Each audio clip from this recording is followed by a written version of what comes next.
Cafe ಸ್ಫೋಟಕ್ಕೆ Shivamogga Mangaluru link ಸಾಧ್ಯತೆ. 2 ಸ್ಫೋಟಗಳಿಗೆ ಬಳಸಿದ ಕಚ್ಚಾ ವಸ್ತುಗಳೇ ಇಲ್ಲೂ ಬಳಕೆ. ಎಲ್ಲ ಕೇಸ್ಗಳಿಗೆ ಒಬ್ಬನೇ ಹ್ಯಾಂಡ್ಲರ್ ಸಾಧ್ಯತೆ. ಬ್ಲಾಸ್ಟ್ಗೆ ಟೈಮರ್, ಬ್ಯಾಟರಿ, ಸರ್ಕ್ಯೂಟ್ ಬಳಕೆ. ಬಾಂಬ್ ತಯಾರಿಸಿ ಚೀನಾದಲ್ಲಿ ತಂದಿದ್ದ ರಿಪಬ್ಲಿಕ್ ಕನ್ನಡದಲ್ಲಿ ಎಕ್ಸ್ಕ್ಲೂಸಿವ್ ದೃಶ್ಯಗಳು.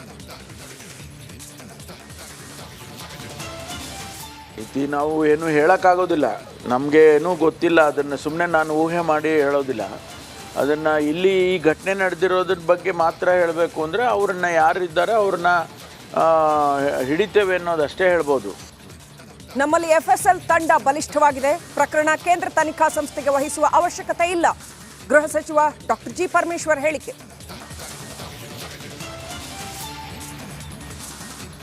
ಇಡ್ಲಿ ತಿಂದು ಬಾಂಬಿಟ್ಟ ಕಿರಾತಕ. ಸಿಸಿಬಿ 10 ತಂಡಗಳಿಂದ ತನಿಖೆ. ಕೇರಳ, ತಮಿಳುನಾಡಿನಲ್ಲೂ ಹುಡುಕಾಟ. ಬ್ಲಾಸ್ಟ್ ಆಗಿದೆ. ಸುಮಾರು 9 ಜನರಿಗೆ ಗಾಯ ಆಗಿದೆ. ನಾನು ಇವತ್ತು ಹೋಗ್ತೀನಿ, ನೋಡ್ತೀನಿ, ಹೋಗಿ ವಿಚಾರ ಮಾಡ್ತೀನಿ. ಇನ್ವೆಸ್ಟಿಗೇಷನಲ್ಲಿ ಏನು ಆಗುತ್ತೆ ಅದು ನೋಡ್ಕೊಂಡು ಅದ್ರ ಮೇಲೆ ಕ್ರಮ ತಗೋತೀನಿ. ಬ್ಲಾಸ್ಟ್ ಹಿಂದೆ ಶಂಕಿತ ಉಗ್ರರ ಕೈವಾಡ ಶಂಕೆ. ಇಂದು ಸಿಎಂ ನೇತೃತ್ವದಲ್ಲಿ ಮಹತ್ವದ ಸಭೆ.